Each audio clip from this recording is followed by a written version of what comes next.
L'Epistula 22 ha come tema: occorre abbandonare la vita pubblica al momento giusto. Il civis romanus è abituato ad andarsi a cercare personalmente il negozium, gli affari pubblici, ma nel momento in cui riesce a far carriera e a raggiungere l'apice del successo, non riesce più a smettere di svolgere il suo compito e non sa più in che modo uscirne e pensa che sia stata la sorte a condurlo fin lì, quando in realtà la colpa è da attribuire soltanto a se stesso. Iam intelligis educendum esse te existis occupationibus speciosis et malis. Hai già capito che devi trarti fuori da codeste occupazioni esteriori e dannose, ma il problema è che non sa come fare. Ebbene, lo stesso Seneca, per dare dei consigli a Lucilio, distingue tra consigli di carattere generale che si possono dare sempre in qualsiasi momento e invece consigli dati su casi particolari. Per questi ultimi però bisognerebbe vedersi di persona, non è possibile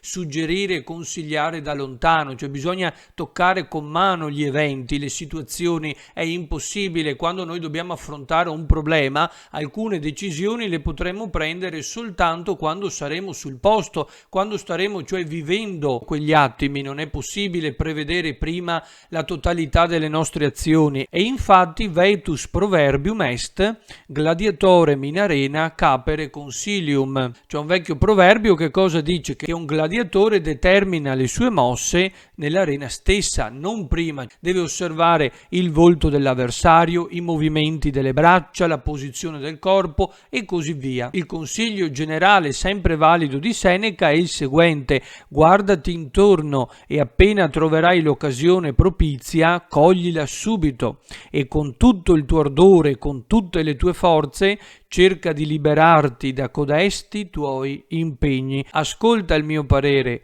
o riesci a lasciare codesta tua vita o devi lasciare addirittura la vita stessa. O sarò travolto dai miei affanni, dalle mie preoccupazioni, cioè sarò talmente stressato da crollare sul posto di lavoro, oppure saprò ritirarmi al momento opportuno. Esiste un limite per tutto e il vero saggio sa quando è arrivato il momento di ritirarsi. Nessuno, per quanto pavido, preferisce stare sempre penzoloni piuttosto che cadere una volta per tutte. Cioè ad un certo punto bisogna tagliare queste catene, questi lacci che ci rendono sempre più schiavi dei nostri impegni e non ci lasciano più liberi di vivere serenamente la nostra vita. Ma l'uomo impegnato pensa di essersi cacciato nei guai per colpa della sorte, del destino, o che sia stato qualcun altro a spingerlo ad intraprendere questa carriera. Come sempre l'uomo cerca di discolpare se stesso per ripulirsi la coscienza, naturalmente, ma non è assolutamente così. Seneca ce lo ricorda: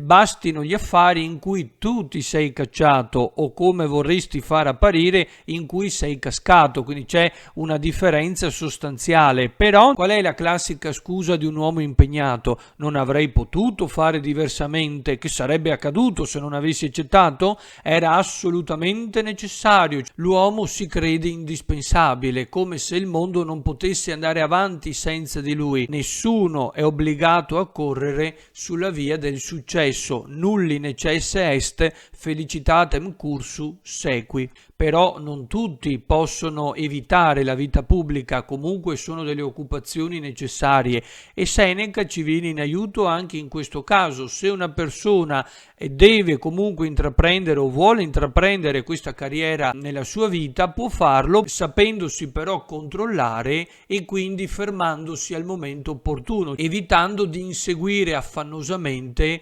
un avanzamento di carriera, quindi il successo continuo e infinito, perché altrimenti diverrà schiavo di qualcosa che è esterno a sé. Il saggio non si mette al sicuro così di punto in bianco, di botto, ma bisogna appunto lasciare i propri impegni un poco alla volta, bisogna attendere il momento opportuno, quindi anche sapersi controllare e soprattutto perseverare nella virtus e attendere il momento opportuno, quindi cogliere l'occasione propizia. Non bisogna affrettare le cose. Quando ho capito che qualcosa non funziona, bisogna riflettere rifletterci, utilizzare la ragione e quindi non fare nulla impulsivamente. Cosa diciamo per autoconvincerci che quella vita sia ancora bella o utile per noi? Rinuncerò a tante speranze, me ne andrò proprio sul più bello, non più clienti al mio fianco, la mia lettiga senza scorta, l'atrio di casa deserto. Ecco, queste sono le preoccupazioni, ovviamente aggiornate ai tempi moderni. Cosa potremmo dire? Non ho più follower, nessuno che mi segue sui social network, oppure non ho più amici che in realtà veri amici non sono, non ho più i colleghi che si complimentano con me per i miei successi. Ecco, tutte queste cose in realtà sono vane illusioni, perché noi pensiamo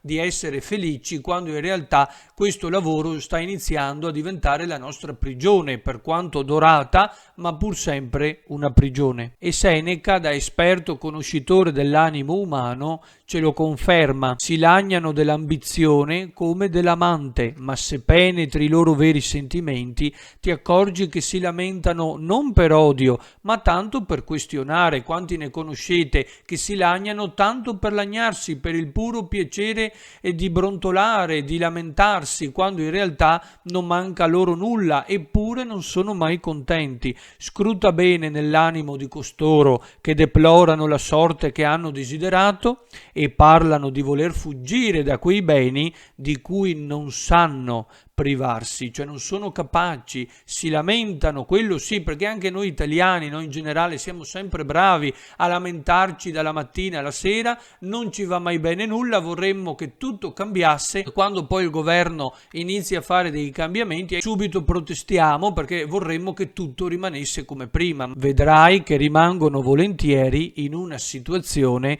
che dicono di sopportare a malincuore. I veri sentimenti e le cose a cui teniamo davvero si dimostrano non con le parole ma con il comportamento, ed è lì che cogliamo il vero valore di una persona. Cosa dovrebbe fare dunque il saggio una volta compreso che questo tipo di vita non lo soddisfa più, quando gli affanni pubblici, quando i nostri impegni ci stanno soffocando e non ci permettono più di vivere una vita serena? Cioè, detto in altri termini, cosa dobbiamo fare quando non viviamo più ma ci vediamo vivere da spettatori? Emerge ad meliorem vitam propitiis diis. Emergi ad una nuova vita, ad una vita migliore con l'aiuto degli dei. Cioè il vero saggio, in maniera moderata, in maniera semplice, onesta, ma soprattutto sapendo anche cogliere l'occasione opportuna, quindi con moderazione, senza eccedere, di nuovo la condanna dell'eccesso, cambierà la propria vita, attenderà il momento opportuno, magari non può licenziarsi subito o non può cambiare lavoro nell'immediato, attenderà un po' e poi cambierà stile di vita. Ci sono tantissime persone che non riuscivano più a vivere in un certo modo, a certi ritmi e certe condizioni di lavoro, e hanno deciso di cambiare vita. Pensate alle parole di Seneca, sono attualissime perché ci aiutano a riflettere sulla nostra vita, sui nostri desideri, su quello che realmente vogliamo, ed eventualmente ci spronano anche a fare meglio o a cambiare. Quindi ricordiamoci, quando una situazione di qualsiasi tipo, qui si parla degli affari pubblici ma vale per qualsiasi ambito della vita, quando una cosa non ci soddisfa, cambiamola. Cioè non dobbiamo aver paura del cambiamento. Il cambiamento costa fatica, non è semplice, spesso coinvolge i sentimenti e le emozioni, magari non soltanto nostre ma anche di chi ci sta vicino, ma diventa davvero l'unico modo per uscire dalla nostra prigione, perché in realtà quello che Seneca ci sta dicendo è che le prigioni ce le costruiamo noi da soli con le nostre stesse mani. Sono tutte gabbie in cui pensiamo di essere felici, ma in realtà poi ci rendiamo conto che soffocano la nostra vera identità, il nostro io. Spesso ci leghiamo a una persona o a un gruppo semplicemente perché abbiamo un bisogno interiore, abbiamo un bisogno affettivo, una mancanza, un vuoto da colmare, da riempire. Quando però non ci basta più, quando ci rendiamo conto, maturando, che quella cosa non ci soddisfa più, tagliamola, eliminiamola, cambiamo. Costerà fatica, ci staremo male per un periodo, ma poi staremo sicuramente meglio, anzi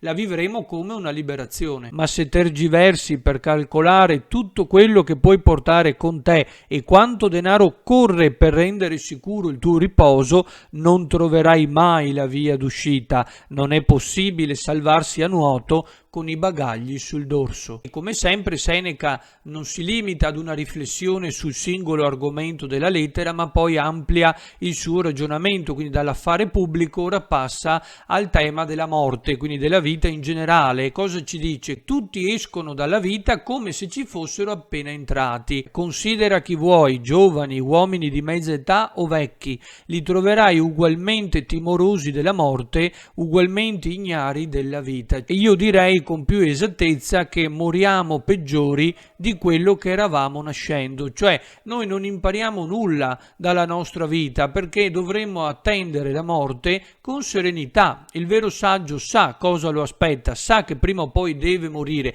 ma anziché preoccuparsi di quanti giorni ci restino da vivere, di quello che abbiamo o non abbiamo ancora fatto, dovremmo preoccuparci di vivere una vita onesta, seguendo le leggi e le norme morali. Nessuno si preoccupa di una vita virtuosa, ma pensa solo a quanto tempo potrà vivere. Tuttavia, tutti possono vivere bene, ma nessuno ha il potere di vivere a lungo. Dovremmo preoccuparci soprattutto del nostro comportamento, di come viviamo, perché noi dobbiamo cercare di migliorare noi stessi e la società per gli altri, perché migliorandola per noi la miglioriamo anche per gli altri. Ecco il vero bene pubblico, il senso profondo dell'educazione civica, dell'essere cittadini di una nazione. Fintanto che continueremo a coltivare solo il nostro orticello, fregandocene del prossimo e di chi ci sta intorno, come se fossimo l'unico essere vivente esistente sulla terra, non cambierà mai nulla, anzi peggioreremo sempre di più.